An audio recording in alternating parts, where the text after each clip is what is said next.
قال النبي صلى الله عليه وسلم لا يقعد قوم يذكرون الله إلا حفتهم الملائكة وغشيتهم الرحمة ونزلت عليهم السكينة وذكرهم الله في من عنده أو كما قال النبي صلى الله عليه وسلم নবীর উম্মতের দল আমার নবী হাদিসের মধ্যে বলে গেলেন যেখানে কোরআন সুন্নাহর আলোচনা করা হয়, যেখানে কোরআন হাদিসের আলোচনা করা হয়, আল্লাহর নামের জিকির করা হয়, ওই জায়গাটা এত দামি, আল্লাহ পাকের পক্ষ থেকে রহমতের ফেরেশতাগুলো ঘেরাও করিয়া নেয়। জোরে করুন সুবহানাল্লাহ। সকিনা নাজিল হইতে থাকে, রহমতের চাদর দিয়ে আল্লাহ আমাদের ঢাকিয়ে নেয়। ওয়াযাকারাহুমুল্লাহু ফী মান ইনদা আও কামা ক্বালা নাবিয়্যু সাল্লাল্লাহু আলাইহি ওয়াসাল্লাম। আল্লাহর নবী বলে, আল্লাহ পাক রব্বুল আলামিন ফেরেশতাদের সাথে আলোচনা করে, ও আমার ফেরেশতারা তাকায় দেখো, বাদরুতলা জামিয়া নূরিয়া কাসেমিয়ার উদ্যোগে আয়োজিত মাহফিলে আমার বান্দা আমার বান্দিগুলো আরামের ঘুমকে বিসর্জন দিয়া দোকানওয়ালা দোকান বন্ধ করিয়া ওই ময়দানে বৈশা বয়ান করে আর শোনে। ফেরেশতা জবাব দাও, আমার বান্দারা কেন ময়দানে বসে? ফেরেশতারা বলে, মাওলা আপনার বান্দারা জান্নাত কামনা করে জাহান্নামকে ভয় পায়। আল্লাহ পাক প্রশ্ন করে, ও ফেরেশতা আমার বান্দারা কি জান্নাত কখনো দেখেছে? কয় না, জান্নাত দেখে নাই, জাহান্নাম দেখে নাই, কবরে আযাব হয় সচক্ষে প্রত্যক্ষ করে নাই, কেবলমাত্র কোরআন আর হাদিসকে বিশ্বাস করিয়া জান্নাতকে বিশ্বাস করিয়া ওগো আল্লাহ তোমার ক্ষমা আর তোমার দয়া অপরিসীম এই কথা বিশ্বাস করিয়া কিন করিয়া ওই ময়দানে বৈশা নিজেদের গুনাহগুলো মাফ চায়। আল্লাহ পাক রব্বুল আলামিন বলে, ও ফেরেশতা আমার বান্দা জান্নাত দেখে নাই, আমার বান্দা জাহান্নাম দেখে নাই, জান্নাত জাহান্নাম না দেখিয়া ওই ময়দানে বৈশা জাহান্নামকে ভয় পায়, জান্নাত কামনা করে। যাও সুসংবাদ শোনায়া দাও, আমি আমার বান্দা বান্দির জীবনের গুনাহগুলো মাফ করে দিলাম। আতিনা ফি দার দুনিয়া না হাসান, আতিনা ফি দার উকবা না হাসান, ইয়া গিয়াসাল মুস্তাগীসিন হাদিনা লিনতিখারা বিল উলুম ওয়াল গিনা। हर घड़ी में देन तू तैयार है, जो न मांगे उससे तू बेजार है। ও মুসলমান ইমানদার, এই বরকতময় মাহফিলে বসলেই বান্দার গুনাহ মাফ করা হয়। এই গুনাহ বলতে গুনাহে সগীরা মাফ করা হয়। বান্দার জীবনে দুই রকমের গুনাহ, গুনাহে সগীরা, গুনাহে কবিরা। কবিরা গুনাহগুলো বসলেই ক্ষমা করা হয় না। ইচ্ছা করে নামাজ কাজা করবা, গুনাহে কবিরা হয়ে যাবে। মিথ্যা কথা বললে গুনাহে কবিরা হয়। মা বোনদের বেপরদে থাকলে গুনাহে কবিরা হয়। ও মুসলমান ভাই বোন বন্ধুরা শুনিয়া রাখো, যদি তুমি আমি ইচ্ছা করে সুদের খাতায় নাম লেখায় দেই, তুমি আমি যদি ইচ্ছে করে গীবতের খাতায় নাম লেখায় দেই, গীবত করলে গুনাহে কবিরা হয়, সুদের খাতায় নাম দিলে গুনাহে কবিরা হয়, আব্বা আম্মার সাথে অসৎ আচরণ করলে গুনাহে কবিরা হয়, বড়দের সঙ্গে বেয়াদবি করলে, আলেম ওলামার সাথে বেয়াদবি করলে গুনাহে কবিরা হয়। এই গুনাহগুলো আমার আপনার মধ্যে আছে না নাই? কি কোন আছে না নাই? আল্লাহ নবী সাল্লাল্লাহু আলাইহি ওয়াসাল্লাম ডেকে বলে, ওরে আমার উম্মতের দল, একটা গুনাহে কবিরা লইয়া অন্ধকার কবরে যদি যাও, ওই কবরে জাহান্নামের সাপগুলো ঢুকে পড়বে, ওই কবরে জাহান্নামের আগুনগুলো দাউ দাউ করে জ্বলবে। ক্বালান নবিয়্যু সাল্লাল্লাহু আলাইহি ওয়াসাল্লাম, আল কবরু রাউযাতুম মির রিয়াজিল জান্নাহ আও হুফরাতুম মিন হুফারিন নার। ওই কবরে যদি গুনাহে কবিরা লইয়া যাও, ওই কবরে জাহান্নামের আগুন দাউ দাউ করে জ্বলবে, কবরটা জাহান্নামের অংশ বিশেষ হয়ে যাবে। আর যদি কবরে নেক আমল লইয়া যাও, ঈমান আর আমল লইয়া যাও, ওই কবরটা জান্নাতের বাগান হবে। ও মুসলমান ইমানদার, আমার আপনার জীবনে গুনাহে কবিরা আছে না নাই? কথা বলেন আছে না নাই? গুনাহে কবিরা আছে, একটা না দুইটা না, হাজার হাজার লক্ষ লক্ষ গুনাহে কবিরা আছে। ওই গুনাহে কবিরা লইয়া অন্ধকার কবরে গেলে কবর জাহান্নামের গর্ত হয়ে যাবে। মুসলমান ইমানদার গো, কেমনে আমি আপনাদের বুঝাইব, এভাবে আমি আপনাদের বুঝাইতে চাই। আপনাদের এই এলাকায় যদি কোনো বাসায় কোনো বাড়িতে আগুন লাগে, আগুনটা নিভানোর জন্য মানুষ আছে না নাই? বন্ধু শত্রু প্রতিবেশী সবাই মিলিয়া আগুনটা নিভানোর জন্য চেষ্টা করবে। ফায়ার সার্ভিসে ফোন করবে, সেখান থেকে ফায়ার সার্ভিসের সদস্যগুলো আসিয়া দমকল মারিয়া পানি মারিয়া আগুন নিয়ন্ত্রণে আনবে কি আনবে না? এই দুনিয়ার জীবন, এই দুনিয়ার বাড়িতে যদি আগুন লাগিয়া যায়, ওই আগুন নিভানোর জন্য বন্ধু বান্ধব লোকজনের অভাব নাই। একবার চিন্তা করে দেখো, তুমি আমি যদি গুনাহে কবিরা লইয়া অন্ধকার কবরে যাই, আল্লাহ না করুক ওই কবরে যদি গুনাহের কারণে জাহান্নামের আগুন একবার জ্বলে, দুনিয়ার ঘরে আগুন লাগলে নিভানোর মানুষের অভাব নাই। তবে সবাই বলো, ওই কবরে গুনাহ লইয়া গেলে যদি আল্লাহ জাহান্নামের আগুন ধরায় দেয়, ওই আগুন নিভানোর কি বন্ধু বান্ধব কবরে আছে? আরো জোরে কোন আছে? হাকিকত সে তু দুনিয়া বেখবর হায়, দুনিয়া কি নুমাজ সুপর নজর হায়, নমি গোয়াম কে আজ দুনিয়া জুদা বাস, বহর কারে কে বাসি বা খোদা বাস। আল্লামা ইমাম কুরতুবী রাহমাতুল্লাহি আলাইহি তাফসীরের মধ্যে বলে, কোন বান্দা কোন বান্দি যদি গুনাহে কবিরা লইয়া কোন মজলিসে যোগদান করে, কোন ময়দানে যোগদান করার পরে আখিরি মোনাজাতের ভিতর দুফোঁটা চোখের পানি ফেলাইয়া আল্লাহর কাছে কান্না করে আর ক্ষমা চায়, আল্লাহ না বুঝিয়া নামাজ কাজা করেছি, জীবনে আর নামাজ কাজা করব না। আল্লাহ গো, না বুঝিয়া বেপরদায় রেখেছি, আমার বিবিটারে আর কখনো বেপরদায় রাখবো না। আল্লাহ না বুঝিয়া সুদের খাতায় নাম লেখাইছি, জীবনে আর সুদের খাতায় নাম লেখাবো না। এমন যদি তওবা করিয়া চোখের পানি ফেলাইয়া আল্লাহর দরবারে কান্না করে, আমার আল্লাহ এত ক্ষমাশীল, আমার আল্লাহ এত গফফার।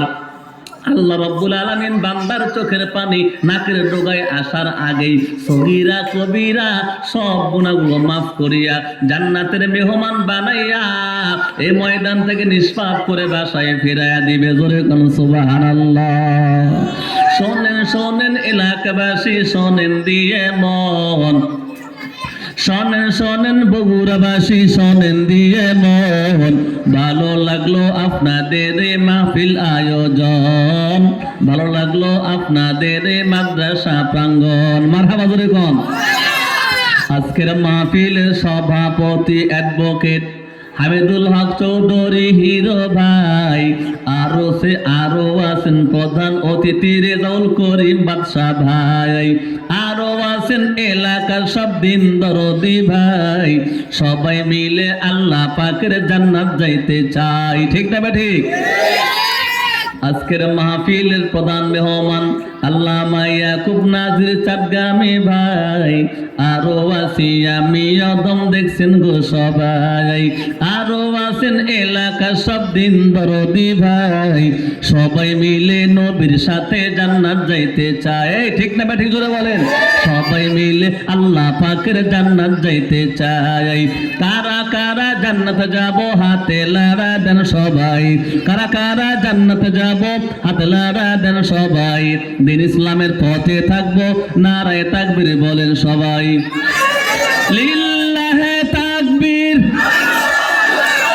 আলেম ওলামা যেখানে, আজকের মাহফিল চলবে, আজকের মাহফিল কতক্ষণ চলবে? এই কয়েকটা কিছু লোক কইছে সারা রাত, অনেকে কিছুই বলে নাই। কথা ঠিক না ঠিক? তবে যে যেমন বলেছেন সে তেমন ফল পাবেন। জোরে কোন আলহামদুলিল্লাহ। আমার আপনার নবীকে মেরাজে আল্লাহ পাক নিয়ে গেলেন, আপনারা সবাই জানেন। মেরাজে নেওয়ার পরে আল্লাহ তাআলা নবীকে নামাজ দিলেন 50 ওয়াক্ত। মারহাবা করবেন না? কয় ওয়াক্ত দিলেন? বিয়োগ বিয়োজন কাটাই ছাটাই করে ফাইনাল আনলেন আরো জোরে 5। আল্লাহ পাক নবীকে জানায়া দিলেন, নবী সেই কারণে আমাদের বললেন, তোমরা যদি 5 ওয়াক্ত নামাজ ঠিকঠাক মতো আদায় করো, আদায় করবা 5 ওয়াক্ত, সওয়াব পাইবা 50 ওয়াক্তের। জোরে কোন সুবহানাল্লাহ। আমি আপনি যাহা কিছু করি আর বলি সাথে সাথে লিপিবদ্ধ করার জন্য কিছু ফেরেশতা আল্লাহ রাখছেন ডান কাঁধে এবং বাম কাঁধে। কথা ঠিক না বেঠিক? ওয়া ইন্না আলাইকুম লাহাফিযিন কিরামান কাতিবিনা ইয়ালামুনা মা তাফআলুন। আল্লাহু আকবার। আমি আপনি যা করি আর বলি সাথে সাথে লেখে। এবার আপনাদের প্রশ্ন করব, বুঝে থাকলে উত্তর দেবেন। আপনারা যা বলেছেন তা লেখা হয়েছে না লেখা বাকি আছে? তাহলে যারা বলেছে সারা রাত মাহফিল চলবে তাদের নামে লিখছে অমকের ছেলে অমক মাহফিল শুনতে চায় সারা রাত, অমকের ছেলে অমক মাহফিল শুনতে চায় রাত 1টা। কথা কন না কেন? আমরা দুর্বল বান্দা, আল্লাহ ভালোই জানে যে আমরা হয়তো 12টা বাজলেই দোয়া করার প্রস্তুতি নেব ইনশাআল্লাহ। কিন্তু আমরা যেহেতু বলেছি আর ফেরেশতা কেরামান কাতিবিন লিখেছে, ফেরেশতা কেরামান কাতিবিনের সম্মানের খাতিরে হলেও সারা রাত ওয়াজ করা ও শোনার সওয়াব আল্লাহ আমলনামায় দিয়ে দিবে। আর জোরে কোন সুবহানাল্লাহ।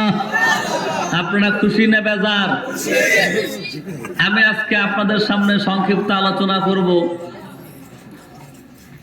সূরা রহমান থেকে। আপনারা সবাই বলেন আশরাফুল মাখলুকাত, সৃষ্টির সেরা জীব, তার নাম কি? মানুষ। জয় বলেন কি নাম? সৃষ্টির সেরা মানুষ, সৃষ্টির সেরা সুন্দর মানুষ, সৃষ্টির শ্রেষ্ঠত্ব অর্জন করেছে মানুষ। জোরে কোন ঠিক না বেটি? আগের যুগে গরু দিয়া গাড়ি টানতো, মোষের গাড়ি, গরুর গাড়ি। আপনাদের কি স্মরণ পড়ে? এই গরুর গাড়ি যে চালায় তাকে বলতো গাড়িয়াল, তাকে বলতো কি আল? গাড়ি। যে ব্যক্তি জামা কাপড় বানিয়ে দেয় তারে বলে খলিফা, দর্জি। ঠিক কিনা? যে ব্যক্তি পারাপারের কাজ করতো, ওই যে করতোয়া নদীর যখন আপনার ব্রিজ ছিল না, নৌকা দিয়ে পার করতো, নৌকা পারাপারে যে কাজ করে তার নাম মাঝি। ঠিক না?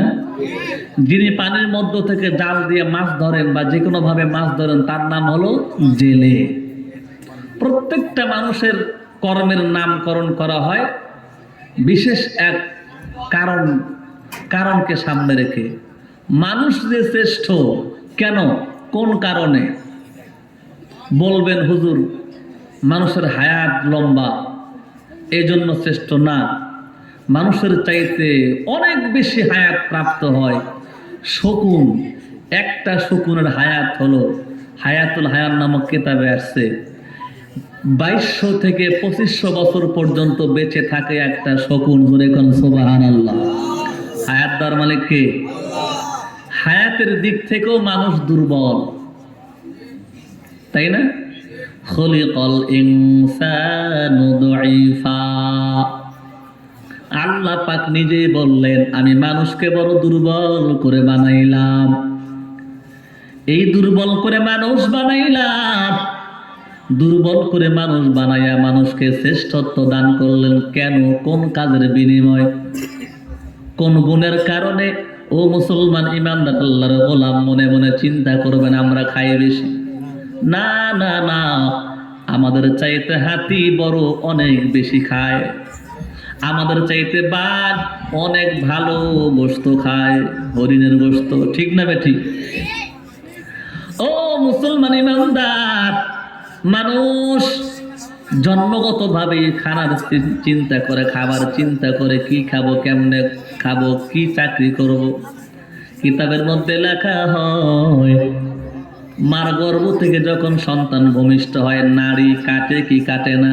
নাভি কাটে না? নারী এই নারী দিয়া ছোট্ট সন্তান, ছোট্ট শিশু মার থেকে খাবার নিত নারীর মাধ্যমে। নারী যখন কাটা হয়, এই বাচ্চাটা চিৎকার দিয়ে কান্না দেয়, কান্না করে কি করে না? এই কান্নার মাধ্যমে আল্লাহকে বলে, আল্লাহ এতদিন 9 মাস 7 দিন এই নারীর মাধ্যমে খাবার গ্রহণ করলাম, আমার লাইনটা কাটা হয়, এখন থেকে আমি কেমনে খাবার গ্রহণ করব? আল্লাহ পাক রব্বুল আলামিন কুদরতি ভাবে কানের কাছে তারে বলিয়ে দেয়, কান্না করবা না, একটা লাইন বন্ধ করলাম, বিনিময়ে 2টা লাইন চালু করলাম, তোমার মায়ের 2টা স্তন থেকে দুগ্ধ তোমার জন্য চালু করলাম। আল্লাহু আকবার জোরে বলে। এই 2 স্তন থেকে বাচ্চা দুগ্ধ পান করতে থাকে যখন 2 বছর, আর দুগ্ধ পান করা যায় না, বাচ্চাকে যখন দুগ্ধ ছাড়ায় নেয়, বাচ্চা কান্না করে আল্লাহর কাছে বুঝায় দেয়, ওগো আমার মাওলা, আমি যে 2টা স্তনের মাধ্যমে দুগ্ধ পান করলাম, আমার মা খাইতে দেয় না, দুগ্ধ পান করতে দেয় না, আমি কেমনে বাঁচবো? কান্না দেয়, বাচ্চারা কান্না করে। আমার আল্লাহ কুদরতি ভাবে তারে জানায় দেয়, ও সন্তান চিন্তা করবা না, 2টা লাইন বন্ধ করলাম, আমি আল্লাহ তোমার জন্য 4টা আইটিএম চালু করে দিলাম।